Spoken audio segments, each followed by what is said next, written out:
these causes means यहाँ पे ये accessory circumstance की बात कर रहा है, ये accessory circumstances along with modifying cause हम जिसको कह रहे थे. So some of these causes that exercise a modifying influence means जिसकी influence से expression affected होता हो on the transformation of SORA into chronic disease manifestly depend sometimes on climate. इसको आप लोग चाहो तो अलग अलग points note कर सकते हो serial number से. Number 1 is on the climate. Next, the peculiar physical character of the place of abode, living environment, sometimes on the very great variety of physical and mental training of youth. ये भी बहुत important point है, इसको आप point wise note करके रखना. अगली class, अभी तो टाइम कम है, अगली क्लास में हम इसको और इलेबोरेट कर देंगे ईच वन को.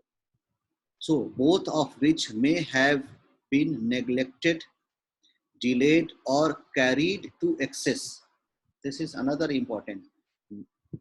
All these points may be neglected, delayed or carried to excess, or on their abuse in the business or condition of life, in the matter of diet, regimen, passion, manners, habit, and customs of various kind. ये कुछ examples है, ये भी अपने आप में पूरा नहीं है, कंप्लीट नहीं है. These are the few examples जिसको हनीमैन ने और कई जगह पे कुछ जगह पे कोट किया है, जिसको हमने इसी फर्दर सीक्वेंस ऑफ स्लाइड्स में रखा है क्वेश्चन में. These all are the factors in विच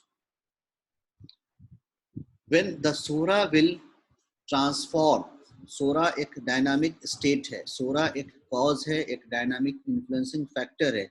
अब जब वो इफेक्ट प्रोड्यूस करने जा रहा है, जब वो एक डिजीज में ट्रांसफॉर्म होने जा रहा है, तो इस बीच में ये सारे फैक्टर्स हैं जिसके ऊपर उसका मॉडिफिकेशन वेरी करता है, एक्सप्रेशन वेरी करता है. वन ऑफ द इम्पोर्टेंट और फर्स्ट फैक्टर जिसको हम कहते हैं climate.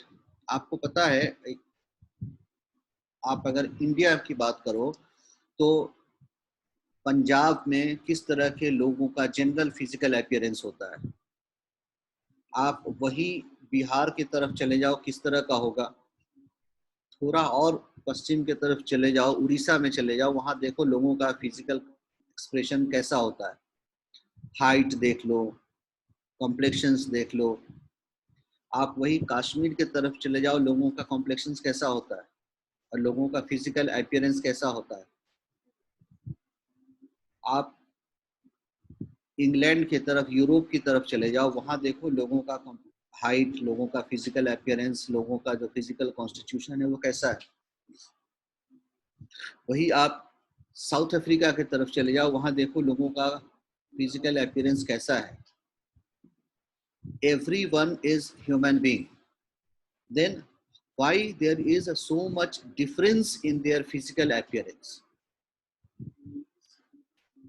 Either we consider in the form of height, either we consider in the form of texture of a skin, either we conform in the complexion, in even in the shape. आपने आप अगर forensic science पढ़ा होगा तो वहाँ पे देखा होगा, आप पढ़ोगे देखोगे shape of the bone, mandible का, इसका ये चिन का, ये भी डिफर करता है, ये वेरिएबल है. इस तरह से फास्ट हम मंगोलियन टाइप ले लो और different type of physical constitution of the human beings के अंदर. तो why this one homo sapien, why this one human race is so much variety in their appearance only. और अगर इस ह्यूमन रेस के अंदर इतना वास्ट वेरिएशन है, दिस वास्ट वेरिएशन के अंदर along with all other factors, one of the important factors that as related to the appearance is their climate, is their environment, is their geographical condition. अभी तो आपको time नहीं लगेगा, कभी time हुआ तो पढ़ के देखना. एक सब्जेक्ट होता है जिसको हम कहते हैं मेडिकल एंथ्रोपोलॉजी. आपके ऑर्गेनन के इंट्रोडक्शन में एक जगह मेंशन भी है एंथ्रोपोलॉजी का। मेडिकल एंथ्रोपोलॉजी के अंदर अगर आप जाके देखोगे जियोग्राफिकल इन्फ्लुएंसेस, तो you will able to perceive कि how environmental condition is responsible for shaping the shape of an individual. अब अगर इस इन्वायरमेंटल कंडीशन में वो शेप ऑफ द इंडिविजुअल को शेप कर सकता है, तो वही इन्वायरमेंटल कंडीशन वहाँ के कंडीशन में डेवलप होने वाले सोरिक इंडिविजुअल के सोरिक मैनिफेस्टेशन को वो उसको भी वेरी करेगा, उसको भी मॉडिफाई करेगा, और वहाँ एक different type of different sets of expression लेके निकल के आएगा। ज्योग्राफिकल कंडीशंस के अंदर आप देखोगे, इवन सिंपल हम अगर बात करें, किसी फ्रूट्स को अगर हम कल्टीवेट करते हैं, तो आपको पता है अगर हमको सेब कल्टीवेट करना हो तो हमको कश्मीर जाना पड़ेगा या रेगिस्तान जाना होगा, राजस्थान। हेलो, कश्मीर जाना पड़ेगा सर। क्यों कश्मीर ही में जाएगा? सॉइल, वो एनवायरनमेंट है, वो तो वही है, फैक्टर्स हैं तो उसका आपको कैक्टस के लिए रेगिस्तान जाना होगा, सेब के लिए कश्मीर जाना होगा। तो उस development, that means what, certain type of environmental condition is more suitable for development of certain type of things. One environment is not suitable for developing everything, or everything cannot develop equally in every environment. And so is the matter with Sora. If Sora is there, the development of Sora in different geographical condition, in different climatic situation is different. And that is the importance of climate. तभी हम बहुत सारे medicines के form में भी, जब Materia Medica पढ़ते हैं, बहुत सारी medicines जो बहुत cold climate में prove की गई है, और उसका जो symptomatology का जो effect है, वो अभी आपके यहाँ, हमारे यहाँ इस कंडीशन में, ट्रॉपिकल कंडीशंस के अंदर उसका वो एक्सप्रेशंस प्रैक्टिकली नहीं मिलता।